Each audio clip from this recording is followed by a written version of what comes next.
Welcome to our first episode of Hip Silver's Health and Wellness series with me, Dr. Danya. Today, we are here with Dr. Jody Logerfo at the Orange Reich Medical Group to talk about hair loss. Gail Bruce, the founder of Hip Silver, has been going to see Dr. Jody for many years for the treatment of her female pattern hair loss. Now, in the midst of the pandemic, Gail has lost even more of her hair. We are here today to find out why. Hi. Hi, Jody. How are you? I'm good. I want to introduce you to somebody. I've told you about Dr. Danya. This is Dr. Nice Danya. to meet you. Nice to meet Dr. Jody. And you know that Danya is going to be doing a series for us for Hip Silver. So tell me what's happening with you. It's not your regularly scheduled visit. I know. Well, I got a small infection and had to go in the hospital for about 5 days. And then about, a few months later, all of a sudden my hair started coming out in droves. So tell me, how long has it been going on in terms of the shedding? It took a few months after the hospitalization. And then all of a sudden, everything, look at this. It's terrible. How often are you washing your hair? You have told me that I have to wash my hair every day. And I'm starting to do that now because great. I've been so paranoid about what's happening. Okay. And I can see a difference already just washing my hair more frequently. Okay. So how about we take a look at your scalp and your hair? But I'm very upset about it. Of course. I don't know what to do. And I am devastated. So just put your head down for me. So I'm just going to look at your scalp and see what's happening and see if there's any inflammation. So no itching, no burning. No. Your scalp looks normal. Let me just see here. Okay, now let me look at the back of your head.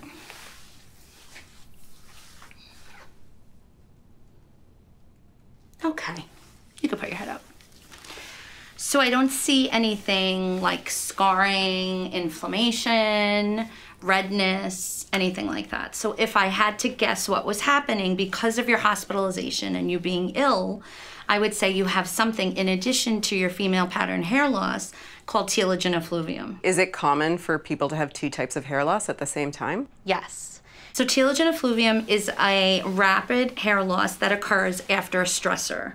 But the good news is it's temporary.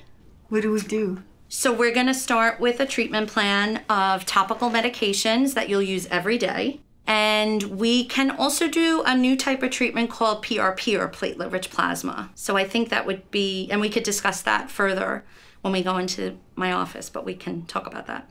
I'm vaccinated. Are you vaccinated? I am. Let's take off our masks. Okay. Great. Thank you so much for joining us on our inaugural Dr. Danya episode. Of course, my pleasure. To continue what we were talking about with Gail in the exam room, can you just briefly tell me the 4 most common types of hair loss, just a little bit about each one? Okay. The type that Gail has is called androgenetic alopecia, or female pattern hair loss, male pattern hair loss. That's a progressive type of hair loss. As someone gets older, we see it, although we do see it in young people too.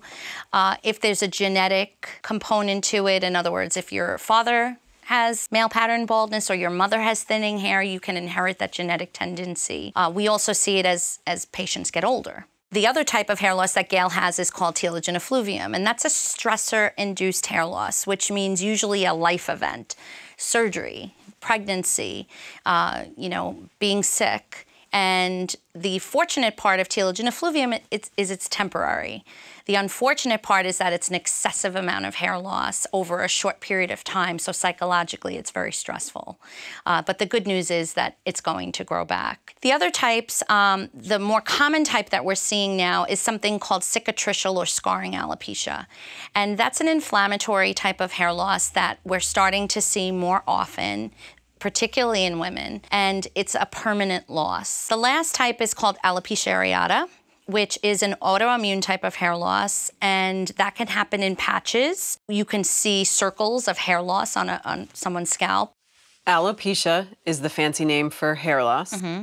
Androgenetic alopecia is the fancy name for male pattern hair loss and female pattern hair loss. Correct. How common is it? Very common. With increasing age, women, it occurs in more than 50% of women as time goes on in their life.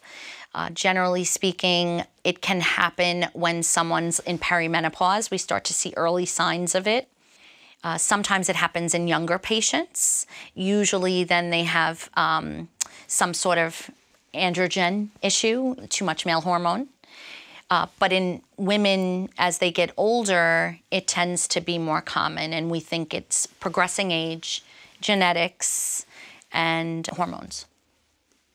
And we are a year plus into the pandemic. Yeah. And so there's been lots of stressors with people actually having COVID, people losing loved ones, or just being isolated, and the kind of stress of these times. Telogen effluvium can be brought on by stress or stressors. Are you seeing a lot more telogen effluvium now? Definitely, especially in people who've had COVID. We're seeing a lot of hair loss that occurs 4 to 6 weeks after they were sick, and it continues for 4 to 6 months after. It's a rapid type of hair loss. They lose a lot of hair in a short period of time. It's extremely alarming for them because they're seeing tons of shedding. They come in distraught with worry about their hair. With the silver age, many of them may already have androgenetic alopecia, the female or male pattern hair loss, and then given the times we're in, they may have an overlying telogen effluvium, which is what Gail had. She had first the female pattern hair loss and now the telogen effluvium. Are you seeing a lot in the silver population of both of these? So it depends on the person, but yes, you can have different types of hair loss overlapping in the same person. That's not uncommon.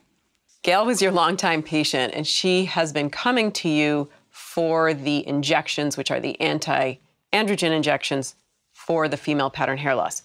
She stopped coming because of the pandemic, so she missed about a year of injections. Can you talk a little bit more about those types of injections? So we use a combination, I call it like a trifecta injection of 2 anti-androgens and an anti-inflammatory. We're gonna treat her aggressively. We're gonna add some PRP or platelet-rich plasma into the mix, which definitely can help increase the growth and improve the quality of her hair.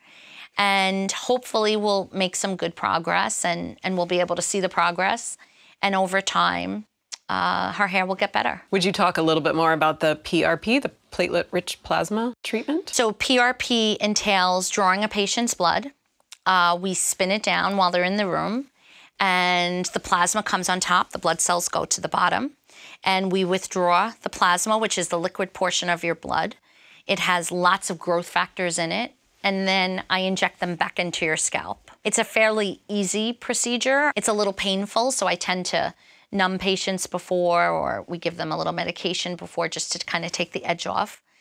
And the PRP, I usually recommend that patient does it every 4 to 6 weeks if they can. We used to think that we could do 1 treatment or 2 or 3 and the patient would be good, but that's not the case. We really need to do ongoing treatments with it to have that sustained growth and to really see results. So in Gail's case, I probably would recommend treatment for 6 to 9 to even 12 months so we can see that progression of her hair. If someone is experiencing hair loss and they don't live near a dermatologist who specializes in hair or who can treat their hair, do you have any other options to suggest for them? So I recommend telehealth appointments, which gives a patient the ability to see a doctor remotely. And they can certainly have an appointment for their hair loss with a dermatologist either in their state or town or outside their state. We see patients all over the world via telehealth appointments. You can get treatment now if you don't live near a local dermatologist. You can have a telehealth appointment. Would you talk about what you recommend in terms of washing hair, how often, and what types of products to use? Ideally, I like my patients to wash their hair every day or every other day because I want their scalp clean. If they can, a lot of African Americans don't wash their hair every day, and that's okay. They wash it once a week or twice a week, but if they can, I like patients to wash their scalp. their hair every day. And I always say to patients, do you wash your face every day? And they say yes. And I say, then why don't you wash your hair or your scalp? Because your scalp is an extension of your face. So you want to make your scalp the best possible place for the hair. And I always say to people, healthy scalp means healthy hair. So let's try to make it the best possible growing environment for your hair. And the hair on our heads is dead. Hair is dead. So the follicle is alive. The follicle is alive, which is beneath the scalp. Yep. And so the treatments that you recommend are actually for the follicle. In other words, we use topical medications that get absorbed through the scalp and get to the deeper level. Things that we do on the outside treat the hair, but that's not going to make the hair grow thicker. It may make it look thicker, temporarily, or make it look healthier, but it doesn't treat what's going on, which is, inside. If you treat what's happening on the inside, the hair growing out will be better.